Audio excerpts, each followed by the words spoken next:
Hi guys, for today's video, magluluto tayo ng pansit. Ayun, hiniwa-hiwa ko na yung gulay natin. Meron tayong carrots, meron tayong mushroom, meron tayong dahon ng celery, katawan ng celery, tapos meron tayong sibuyas, yung malaking sibuyas, di ko alam kung anong tawag dito. Meron tayong onion, pula. Ayun. Tapos ito vegetarian na Knorr cubes. Tapos meron tayong cabbage, repolyo. Siyempre, ang ating pansit, ang ating marinated chicken breast. Meron tayong toyo, may patis, at meron tayong, ang tawag dito, sotanghon. So, yun. Simulan na natin. Ayun, dahil nga wala tayong malaking kawali, so, ang gagamitin lang natin is itong kaserola. Pwede na to. Okay. Ayan. Nakikita nyo ba ng maayos? Okay. Tapos, ang gagamitin kong itong olive oil.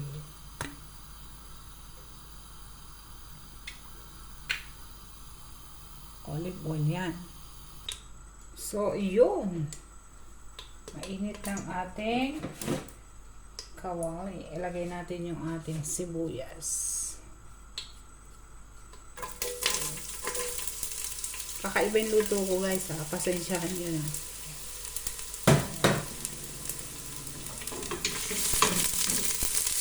Gusto ko mauna yung sibuyas kasi yung aroma niya ba.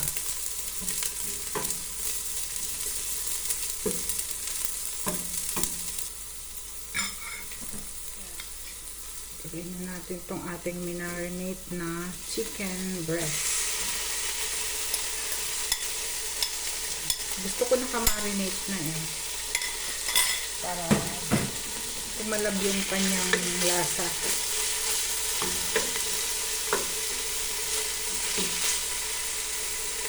Diba? Kita nyo?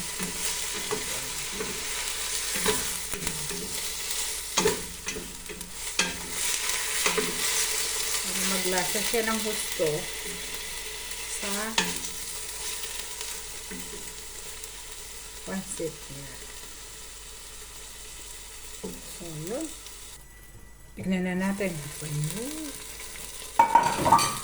Ayan, medyo na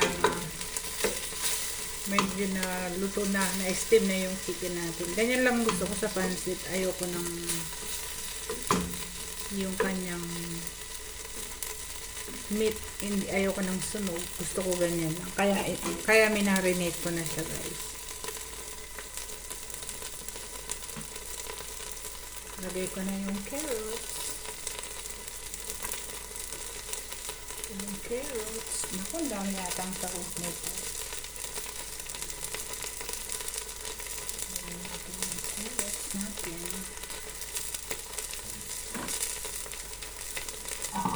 Tapos, cover up muna natin.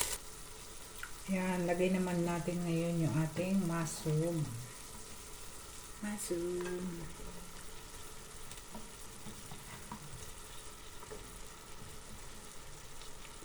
Mushroom natin. Tapos, cover up natin ulit.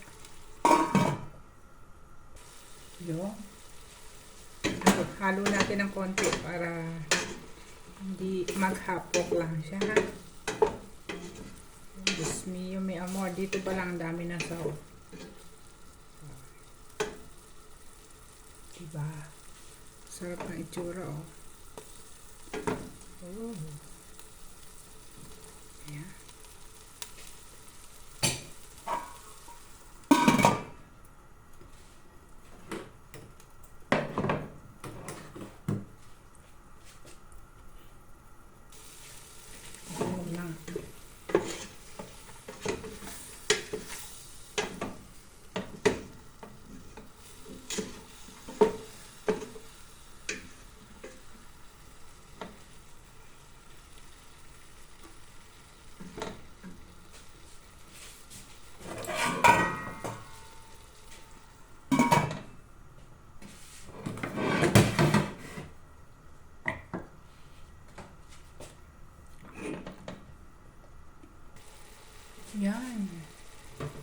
ilagay natin yung repolyo natin, guys.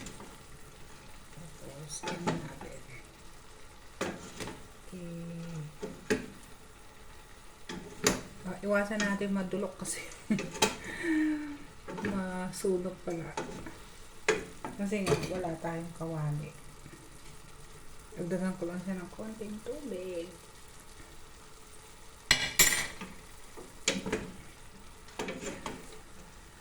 Kasi steam ko lang siya uli.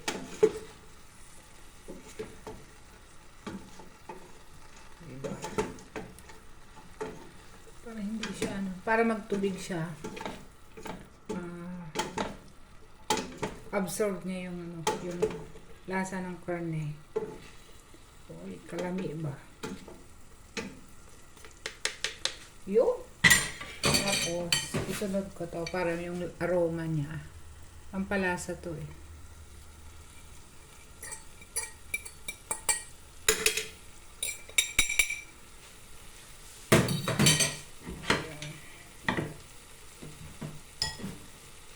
Lagyan natin ng konting sabaw. Oopsie. Konti-konti lang. Wala pa yung pansit dyan. Halo na naman.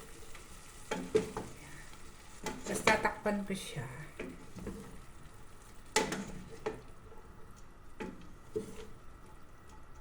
Sus. Nag-imas. Sarap na. Tapos takpan natin. Okay? So, ayan po. Nilagyan ko na po ng celery. Tapos tatakpan na natin. Okay? Bye-bye.